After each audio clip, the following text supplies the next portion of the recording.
Olá, amigos do Esporte em Debate. Pedimos licença para entrar na sua casa para destacarmos o esporte maranhense aqui na TV Assembleia, o canal do esporte. E o Esporte em Debate de hoje está imperdível e você vai ver. Ponte e Sampaio fazem jogo truncado e empatam sem gols. Resultado deixa a Macaca estacionada na zona de rebaixamento. Sampaio fica 2 pontos da degola. Juventude Samas derrota o Tocantinópolis e cola no G4 do Grupo 2. Mesmo com revés, o Tocantinópolis permanece entre os 4 melhores. Com gol contra, Motoclube empata com o Pacajus no Nilzinho Santos em um jogo de baixo nível técnico. Papão do Norte sai atrás dos cearenses e sofre para igualar. Jogo na segunda etapa. Você vai ver ainda tudo sobre a preparação do Sampaio Corrêa Basquete para a disputa dos playoffs da LBF. E mais uma reportagem especial sobre a carreira do ex-atleta e hoje treinador de jiu-jitsu, Bruno Ribeiro. Tudo isso e muito mais. Nós convidamos você a ficar ligado no Esporte em Debate de hoje. E começamos o Esporte em Debate falando da trajetória de um grande campeão maranhense no jiu-jitsu. Estamos falando de Bruno Ribeiro, que fez grandes atuações a nível nacional e até internacional. E ele recebeu em sua casa, academia, local onde prepara os novos talentos do esporte maranhense, a repórter Milena Dutra mostrou as suas conquistas ao longo da sua bela trajetória e hoje falou sobre esse novo momento de preparação dos atletas maranhenses no jiu-jitsu. São mais de 300 medalhas em exposição, cada uma com uma importância especial. As últimas conquistas foram essas aí, em plena pandemia no Mundial ocorrido no ano passado. Tem ainda troféus, todos frutos da carreira brilhante de Bruno Ribeiro como atleta de jiu-jitsu. E agora, treinador da modalidade. É que Bruno abriu uma academia de jiu-jitsu para descobrir novos talentos e ajudar pessoas através do esporte. Vi que podia alcançar outro público, né? Tem um público maior, porque estima-se que seja mais ou menos de 3 a 5% as pessoas que frequentam as academias sejam competidores. Então, eu vi que havia uma necessidade das pessoas que não competiam, né? E geralmente eram mais fracas mentalmente, de a gente trabalhar melhor essas pessoas. Então, eu também comecei a trabalhar essa fatia aí de 95% das pessoas que não iam para os campeonatos, né? Bruno Ribeiro, o Bruno lutador, tem 42 anos de idade. Está no jiu-jitsu há apenas 8. Durante 4 anos participou de grandes competições e teve conquistas importantes. Foi o líder da temporada 2017-2018, faixa azul Master 2 e bicampeão mundial. Foi vice-campeão sul-americano Master, vice-campeão Norte-Nordeste e ainda teve 2 recordes como primeiro atleta maranhense a liderar o ranking nacional e internacional, além de recordista de medalhas do Norte-Nordeste. Se esqueci de alguma, peraí que o dono das vitórias sabe de todas. São mais ou menos 300 medalhas, aquelas são as principais, né? São os Open, são os mundiais, são os sul-americanos, pan-americanos que eu participei. E a gente botou ali para poder dar esse boom, né, para a galera ver, né? E na verdade aquilo ali hoje é só para chamar atenção, para poder fazer com que as pessoas entrem na academia e vejam que um competidor hoje já tem outra mentalidade. Minha gente, eu tenho apenas 1,60 de altura, não vou fazer feio, vou subir no caixote para entrevistar o Bruno, porque o cara é gigante, tem 1,94, eu já passei, Bruno, viu? Mas ele foi humilde o suficiente para pedir ajuda. Lembra, em 2017, ele ganhou as redes sociais quando foi para os semáforos, pedir ajuda para a galera para poder participar das competições, viajar. E deu super certo, trouxe medalhas, né, Bruno? Graças a Deus, conseguimos ótimos resultados, né? Campeonato sul-americano, pan-americano. Fomos campeões mundiais, né? E o principal que foi ser líder, né? E fechar o circuito da IBJJ em primeiro lugar, né? Coisa que nenhum maranhense, na verdade, nenhuma pessoa do Norte e Nordeste tinha feito antes. Para a galera do Sinal, como ele chama os patrocinadores dos semáforos, ele dedica carinhosamente as conquistas nos tatames. No braço de um campeão está tatuado um pouquinho desta história de luta e superação. Hoje, Bruno Ribeiro está fora das competições, mas focado no trabalho como treinador de jiu-jitsu. Quer passar para os outros a força de um lutador. Ao passar desses 8 anos, para muita gente dentro da arte marcial não é tanta coisa, mas foram 8 anos muito bem vividos, foram 4 anos fazendo rendimento, onde tem pessoas que não conseguem, né, na verdade, chegar a esse patamar, né, com tanto pouco tempo.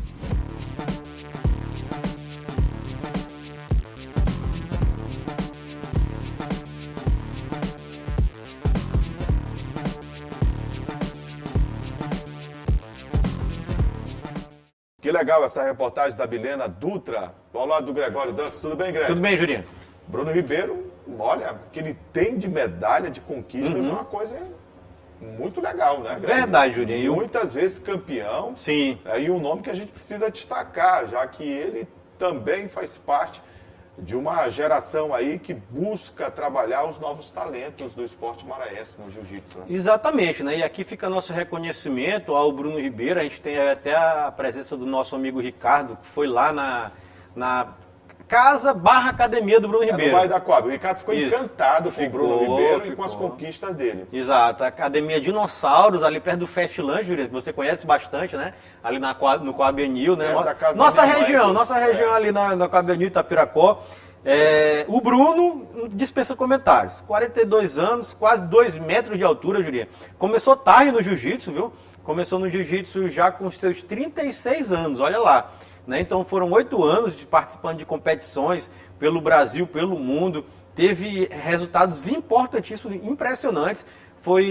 Participou 4 vezes de grandes competições, teve conquistas importantes. Foi líder da temporada 2017-18 da faixa Azul Master 2, bicampeão mundial. Que legal. Vice-campeão sul-americano Master, vice-campeão norte-nordeste.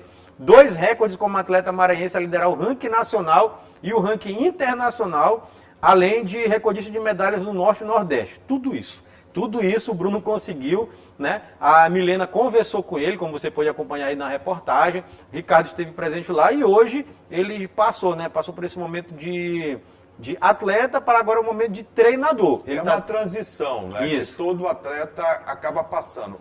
Alguns entendem que a missão está cumprida e outros entendem, caso do Bruno Ribeiro, que devem compartilhar tudo aquilo que absorveram durante a sua trajetória de atleta. Eu acho bem interessante você partilhar conhecimento, e principalmente no esporte, né? Porque aí você vai formando outras gerações com os bons exemplos. Isso. E o Bruno Ribeiro é um bom exemplo do esporte. Porque tem muito atleta, né, Juliano? A gente até entende isso, a gente sabe como é que a vida de atleta é difícil, pesada, que depois que ele se aposenta, ele não quer mais nem ouvir falar daquele esporte, né? Porque foram muito treino, muita dificuldade, enfrentando, mas o Bruno não, ele tem uma outra visão, um outro viés, que é o de tentar compartilhar. Ainda bem, né? Isso, compartilhar esses ensinamentos com outros atletas.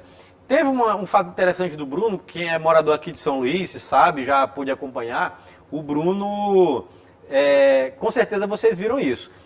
Algumas oportunidades em semáforos de São Luís, acho que o Jurinho já deve ter visto, o Bruno estava aqui há uns 2, 3 anos atrás pedindo dinheiro para participar de competições internacionais, com a plaquinha lá, vou participar do Campeonato Mundial e tal, ele ao lado de outros atletas.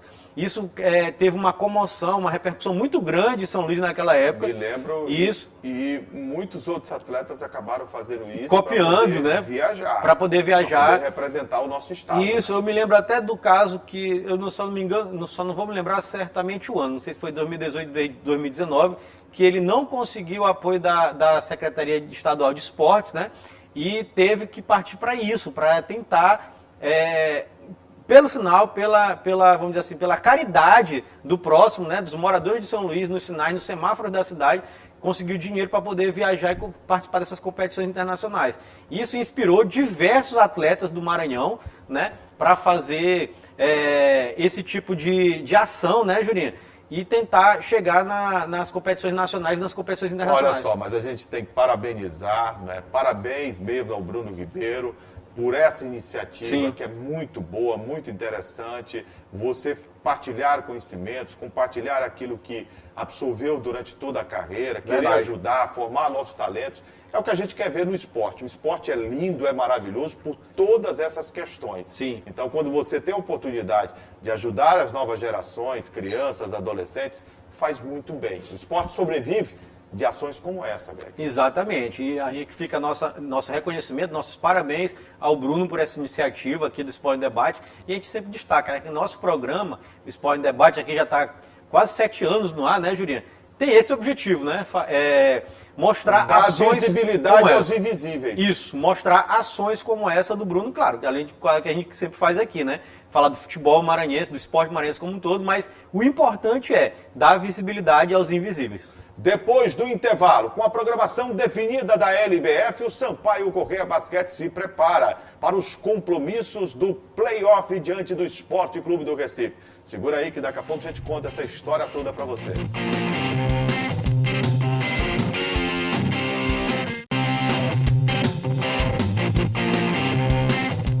Já estamos de volta e vamos levantar a bola para falarmos de basquetebol. O Sampaio Corrêa Basquete se prepara para os playoffs da LBF, da Liga de Basquetebol Feminino. E o time tricolor, as meninas, estão com fome de grandes resultados para chegar a uma fase mais avançada em busca do tri na LBF 2022. Depois de garantir a segunda colocação na temporada regular da Liga de Basquetebol Feminino, LBF 2022, o Sampaio Basquete já está em ponto de bala para os playoffs da competição nacional, com uma série melhor de 3, nas quartas de final contra o Esporte Clube do Recife, adversário tradicional, hein? O primeiro jogo entre Esporte e Sampaio Basquete está marcado para o dia 29 de junho. Atenção, dia de São Pedro, às 20 horas, no ginásio Marcelino Lopes, no Recife. Enquanto a segunda partida acontecerá no dia 3 de julho, às 11 horas, no ginásio Costa Rodrigues. Caso haja necessidade, tomara que não, um terceiro e decisivo duelo será disputado no dia 5 de julho, às 19h30, 7h30 da noite. Sabe aonde? No ginásio Costa Rodrigues. Ô, Greg. Sim. Tomara que não seja preciso. Essas meninas estão num nível altíssimo, se preparando para a disputa desse playoff. E por tudo que fizeram nessa primeira etapa da LBF, Sampaio é favoritíssimo nesse duelo contra o Esporte, né? Sem sombra de dúvida. Aqui só uma correção, Julinho. Eu estava até acompanhando aqui o site da LBF, né, antes do nosso programa. O terceiro jogo, caso haja necessidade, será às 6h30 da tarde. 6h30 da tarde, noite, né? Aqui no ginásio Costa Rodrigues. Tomara que não tenha nem necessidade desse, né? Porque a gente só lembrando, se o Sampaio ganhar os 2 primeiros jogos, acabou. Aqui tem uma coisa importante para destacar, eu estava até acompanhando nesse final de semana também, o Campeonato Mundial 3x3 internacional. O Brasil acabou sendo eliminado pela Bélgica, né? Foi lá, né? Foi Isso, lá na Bélgica, o jogo disputado na Bélgica, na cidade, em Antuérpia, na Bélgica, né? Ali já na divisa com a Holanda, até o pessoal lá falava mais holandês, estava acompanhando a transmissão pelo nosso canal Sport TV, que estava transmitindo. A Gabi Guimarães, por que eu estou falando disso? Porque a Gabi Guimarães, que é a ala pivô do Sampaio, estava disputando essa competição com a seleção brasileira e acabou sendo eliminada. Ela sai direto da Bélgica para se apresentar à equipe do Sampaio em Recife, onde se soma, né, a equipe do Sampaio para poder tentar passar do Esporte nesse playoff, né? O Sampaio terminou em segundo, com 77,8% de aproveitamento, né? Fez 32 pontos na competição, ficou atrás apenas da equipe do Veracruz Campinas, que foi o líder, né?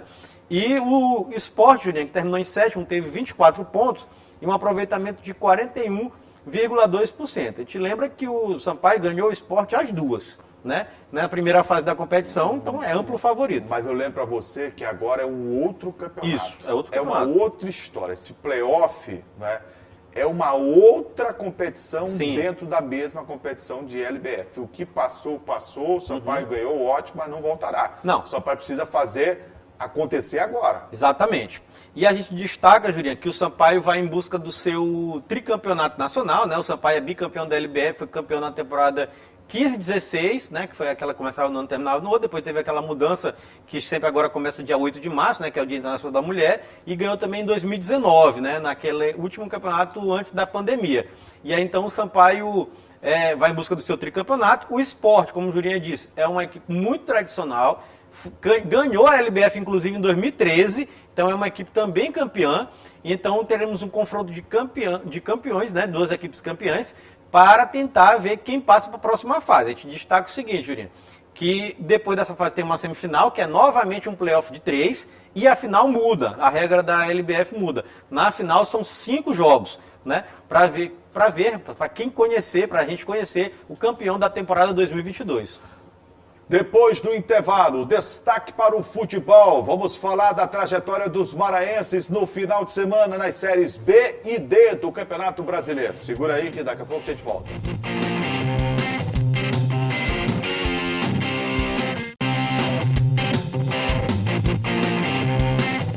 De volta com o Esporte em Debate agora, o destaque para o futebol, o Campeonato Brasileiro da Série B, jogando na última quinta-feira, o Sampaio Corrêa empatou em Campinas, no estádio Moisés Lucarelli, com a Ponte Preta. Macaca 0, Tubarão também 0. Ô Greg, mas Sim. chamou a atenção a formatação de jogo do Sampaio, para mim foi mais competitivo. O Sim. Sampaio criou as melhores oportunidades cristalinas. Verdade. Mas no terço final, ali dentro da grande área, o Sampaio errou muito. Foi. Errou com o Poveda, errou com o Catatal, Catatal, incrível. o Catatal né? perdeu o gol mais O claro. próprio Pimentinha teve 2 oportunidades ali e finalizou mal. Sim, verdade. Assim, Jurinho, eu acredito assim, com relação a esse jogo da quinta-feira contra a Ponte, é bom destacar para o quem está acompanhando o programa pela TV, o telespectador, a telespectadora, a torcedor do Sampaio, a torcedora do Sampaio, que o Sampaio encarou uma Ponte quebrada, né? Fraca, muito fraca. Né, sobre o comando do Hélio dos Anjos, que é um técnico, infelizmente eu tenho que dizer isso, ultrapassado, que fica o jogo inteiro gritando, esperneando na beira do campo como se isso fosse dar resultado. Pressionando a arbitragem. Pressionando a arbitragem, reclamou o jogo todo, chutou copo, bateu nas coisas, não deu em nada. A Ponte é fraca, não existe. A torcida da Ponte não está nem indo para o estádio. Olha, até separei aqui, ó, 2.216 torcedores. Está igual aqui em São Luís, né? Ninguém está indo para lá. O time está na zona de rebaixamento, né? Arriscadíssimo a cair para a terceira divisão nacional. Esses são os pontos negativos do jogo. O jogo foi fraquíssimo. Agora, o ponto positivo é o que você trouxe aqui, Jurinha. O Sampaio mudou sua postura em campo, desde o desenho tático. O Sampaio entrou em campo com um 4-3-3, um 4-3-3 jogando com 2 volantes, o André Luiz e o Ferreira, e o meio armador Rafael Vila, né, jogando centralizado. E aí com 3 atacantes também, Poveda centralizado, né, como centroavante, o Pimentinha do lado direito e o Catatá do lado esquerdo. Ao meu ver, é o melhor desenho do Sampaio, né, para o momento. Claro que a gente sabe que o Catatá é um jogador que tem suas limitações técnicas. E muitas. Um atacante que não faz gol. Isso, ele tem muitas limitações técnicas, mas infelizmente o Sampaio é o que tem para hoje. Porque o reserva dele é o Piontek. E eu acredito até que o Sampaio tá doido para chegar a abertura de janela. A janela, Porque não tem mais como suportar. Não Thiago tem. Mendes foi embora, graças Não a tem, Deus. exato. Mas você tem Andrei que não joga nada, você Isso. tem Soares que não joga Isso. nada, você tem Renatinho que não joga nada, você tem Piontek que não joga nada. E Renatinho ainda recebe a oportunidade e não funciona. Quer dizer, foi um investimento jogado fora, dinheiro gasto e sai muito caro para um time que não tem condição financeira como o Sampaio. Exatamente. Então, na minha opinião, concordo com você, o Sampaio tem que rever esses investimentos. Você sabe quem vai ser titular desse time do Sampaio? Quem vai ser? A hora que essa janela abrir de Quem? transferência, esse Nadson, que jogou no Cordino. Sim. Pelo lado esquerdo, joga mais do que o Catatal. Joga. Muito mais. Joga. Vai jogar. Esse Nadson, que está treinando desde que terminou o campeonato, não pôde ser registrado. Que acabou o período de inscrição, né? Acabou o período de inscrição. Mas vai abrir agora. Mas vai entrar agora em julho. Em julho abre. Se eu não me engano, Está treinando muito bem. é dia 18 que Informação abre. Né? que eu tenho que está treinando muito bem o Nadson. Isso. É dia 18, se eu não me engano, de julho que abre a janela. Mas assim, o que é importante é que com certeza... Vai abrir a janela e o Sampaio vai escancarar um portão para mandar embora essa cambada de perna de pau. É porque quando a janela abre para os jogadores chegarem, mas também é para todo mundo que não presta ir embora, né? Tomara que vão. É dos dois lados. Posso ir logo. Eu acho que vai acontecer isso sim, Juliano. Então, assim, e tenho certeza que o presidente Sérgio Frota vai anunciar algumas contratações importantes. Léo Condé mostrou uma evolução já, né, nessa partida. Acho que ele, vamos chamar assim, ele se rendeu, né? Não, ele acabou, na verdade, se com a rendeu. teimosia. Exato, se rendeu. Como você falou, o que tem para agora é o Sampaio jogar com 3 aqui e lá fora. Isso. 3 atletas no meio campo, 3 no ataque. Isso. 2 volantes, um meia de ofício, não inventar, colocar mais um volante. 2 pontas. E 2 pontas e um com o centralizado. Gabriel Poveda centralizado. É o que tem pra hoje. Tem para agora. Exatamente. E funcionou contra a Ponte. Funciona aqui no Castelão. Exato. É porque assim, o que acontecia? O Sampaio mudava sua postura tática quando ia jogar fora de casa. Algumas vezes ele fazia uma linha de 4, 2 linhas de 4, né, com 2 atacantes. Aí nessa linha de 4 segunda ele botava 4 volantes, já aconteceu isso contra o Cruzeiro, por exemplo. Teve algumas vezes que ele botou 3 volantes e um armador, como foi contra o Grêmio, e não funcionou. O Sampaio só funcionou aliás, vou ficar bem claro aqui, todas as vitórias do Sampaio Corrêa na competição foram quando o Sampaio fez um 4-3-3. Todas. Então o Sampaio prova que o 4-3-3 funciona.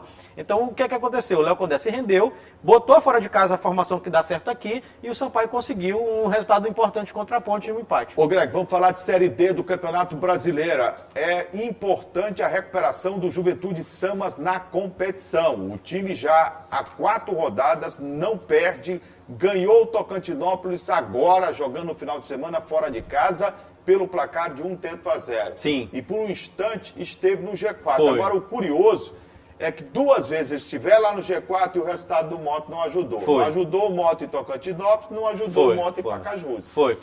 É assim, porque se o Moto tivesse ganhado o Tocantinópolis na rodada passada, ele estava no G4, a equipe do Juventude. Permaneceria. E como o Moto apenas empatou com a equipe, o Moto apenas empatou com a equipe do Pacajus já no final do segundo tempo do jogo, né, Jurinha? Já naquele gol contra, a equipe do Juventude não conseguiu novamente chegar ao G4. Porque se o Moto tivesse ganhado a equipe do Pacajus, Juventude estaria no G4. Juventude conseguiu um resultado importantíssimo, ganhou a equipe do Tocantinópolis, que eu já avaliei aqui, já falei algumas vezes aqui, na minha opinião é a segunda melhor equipe desse grupo. E, inclusive ganhou do Moto 2 vezes, né? Ganhou lá e ganhou aqui em São Luís. Então, barba e cabelo. Isso, então é um resultado muito importante que coloca o Juventude numa posição interessante, Jurinha, até porque o grupo embolou totalmente, está totalmente embolado esse grupo aqui. O Moto, na minha opinião, eu digo assim, posso dizer, para mim está classificado, apesar dos últimos resultados ruins, mas o Moto está na primeira colocação com 22 pontos. O segundo é o Castanhal, olha aí, ó, com 16. Em terceiro, Tocantinópolis com 16. Em quarto, Pacajus com 16. Em quinto, Juventude com 16. Ou seja, tá todo mundo empatado com 16. Todo mundo tá no jogo aí. Isso. Até o Fluminense, que tem 14, tá no jogo também. Para mim, 4 de julho e Tuna Luz já estão mais um pouco atrás. O 4 de julho tem 10 pontos e a Tuna Luz 6, para mim já era. Em São Luís, no estádio municipal de Osílio Santos, o Moto recebeu Pacajus. E o time foi surpreendido no primeiro tempo. O Moto levou 1-0. E teve muitas dificuldades para buscar esse empate. Foi o jogo Detalhe, no primeiro tempo o Moto foi surpreendido pela forma de jogar do Oliveira Canindé, que já conhece o Moto de algum tempo, treinou Moto, treinou Sampaio Corrêa. Conhece o futebol maranhense, né? E o Moto não conseguiu encaixar a marcação no primeiro tempo. O Pacajus, mesmo não sendo uma equipe tecnicamente tão qualificada não assim, é mesmo. envolveu em alguns momentos e fez o Moto correr mais que a bola. Isso foi primordial. Agora tem um detalhe que me chamou a atenção. A partir do 32º minuto do primeiro tempo, o Ronald, o garoto Ronald Camarão do Moto, que ser chamado só de Ronald agora, não é mais Camarão. o que acontece? Ele não vinha bem no jogo. Sim. Mas a partir do 32º ele se encontrou na partida, vinha bem. E aí o Moto termina o primeiro tempo perdendo, com a possibilidade de empatar, teve algumas oportunidades no finalzinho do primeiro tempo, e no segundo tempo ele foi simplesmente sacado do jogo para a entrada de quem? Do Cleitinho, que não acrescentou nada. Porque assim, cara, a gente tem falado há algum tempo que, até inclusive antes da contratação, o Cleitinho ano passado foi dispensado do Moto, né? A gente tem que lembrar isso, né? Aí ele volta esse ano como reforço. Ele volta esse ano como reforço e, incrivelmente, ele volta como reforço que é colocado para jogar como se tivesse capacidade de decidir jogo.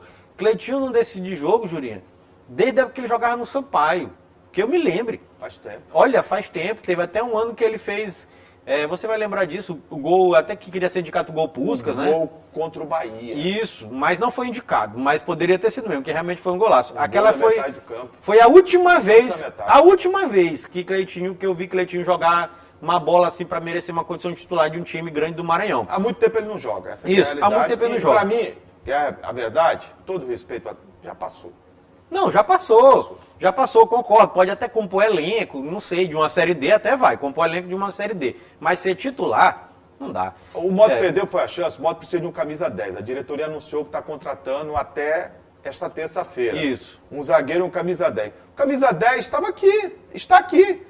É o Pelezinho. Está no Maranhão Atlético Isso, Clube. Márcio Diogo. O Moto deveria ter contratado, se encaixa perfeitamente. Aí aconteceu o seguinte, o Dr. Iglesias, na minha opinião, errou e até ele assumiu o erro quando ele dispensou o Léo Mi, porque veio para ser esse camisa 10, né, Juninho? Só que não funcionou e aí acabou sendo dispensado. Já pensou o meio campo com o Márcio Diogo e com esse garoto Ronald? Isso. É um meio campo de respeito, de criatividade. Esse pelo amor de Deus. é meio campo de ser um dos melhores da Série D. Se fosse esse meio campo com Márcio Diogo e Ronald, né?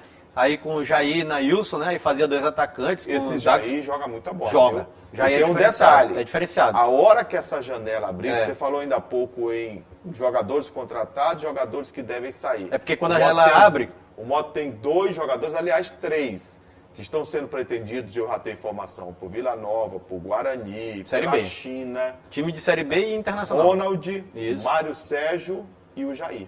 É porque assim... São 3 jogadores que estão sendo monitorados. É porque assim, dirigente do futebol maranhense pensa assim, a janela vai abrir, a gente vai se reforçar. A janela abre para os 2 lados. Abre também para eles, os times de fora chegarem aqui, ó, querem receber aqui. E tu chegar e roubar um Jair do Moto, é fácil. Porque o cara ganha aqui, chega um time de Série B, não tem nem comparação, né, Juninho, que ele vai receber no time de Série B. É a projeção da carreira do atleta. Claro, e é lógico. E o Jair realmente é um jogador diferenciado, o nível técnico dele para a Série D é alto. E, assim, o Moto que a gente tem que destacar, você lembrou, Juliano, ia contratar o zagueiro André Penalva, estava machucado e aí acabou não acertando, né? O André Penalva que vinha do futebol internacional, vai em busca de um zagueiro, como você falou, e vai em busca de um 10 mesmo. Infelizmente não é o Márcio Diogo, que está no Maranhão e vai disputar a 2ª divisão do futebol estadual. Só destacando aqui, Juliano, já falamos da formação do grupo, né? Da classificação momentânea, o Moto é o líder, mas tem... simplesmente isso aqui, ó, 12ª rodada, sábado agora, dia 2 de julho, lá no Pinheirão, Juventude e Moto. Olha aí. Jogão. É um jogo... Juventude e Acessão e o Moto precisa voltar Isso. a vencer. É um jogo 3h30 da tarde e se por acaso o Juventude ganhar, aqui é certeza, se o Juventude ganhar, ele entra no G4, ganhou entrando no G4, e pode até ocupar a vice-liderança. Mas se o Moto ganhar a aí partida, não, ele tá classificado. aí o Moto consolida, Não, tá classificado. embala de vez. Está classificado para a próxima fase, a gente pode cravar que o Moto está classificado. Chegamos ao final do Esporte em Debate de hoje. Obrigado a você pelo carinho da honrosa e indispensável audiência. E toda segunda-feira temos esse encontro marcado às 8 da noite, com a reprise do programa às terças em 2 horários, né, Greg? Exatamente. Reprise sempre na terça-feira às 7h30 da manhã e às 2h30 da tarde, Jurinho. Ô, Greg, deixa eu mandar um abraço aqui, professor Bernardo Alves, sempre acompanha a gente, professor do Ricardo, nosso professor do Freitas Figueiredo da Coab. Professor Bernardo. E eu tive a oportunidade, né, Histórico de ser convidado, professor, né? Histórico, de ser convidado para uma palestra lá no Escola Maria Pinho, na última sexta-feira, e a gente esteve lá pela manhã, e o trabalho que foi feito lá foi de pesquisa sobre o esporte, viu? Sim. Muito legal para alunos do ensino médio da Escola Maria Pinho. Então, um abraço, professor Bernardo, toda a direção da escola, a gente foi recebido muito bem lá. Abraço. Muito obrigado pelo carinho e continua esse trabalho que ele faz pelo esporte, na educação, professor de português, muito contribuiu com a minha vida, com a do Ricardo também, né? Foi quem descobriu o Ricardo como goleiro. Foi, Ricardo? Foi. Ele que descobriu? Foi, tudo. Pô, legal, cara. Tudo. Descobriu tudo de Ricardo? Tudo. Ah, então ele teve uma participação muito importante, Na né? vida do Ricardo, sim. Na infância Na dele. infância. Tá certo. Hinaldo, grande abraço. Hinaldo, tá chegando agora, mas recebe nosso abraço também, viu? Gleidson Martins, o Rapaz, Bispo, o Kemuel, o Frank. E a você que nos emprestou o carinho da audiência. E tem uma coisa que tu esqueceu, a reprise do programa. A reprise. É 7h30 e 2h30 da tarde, né? E o cara pode acompanhar também o nosso programa através do nosso canal de interação, né? Isso. Que é o al.ma.leg.br/TV e tem também o telefone da nossa redação, que é o 3269-3028, o WhatsApp aqui, ó, embaixo da tela, né, Jurinho? Grande abraço, gente. Até a próxima. Tchau. Tchau, galera. Até mais.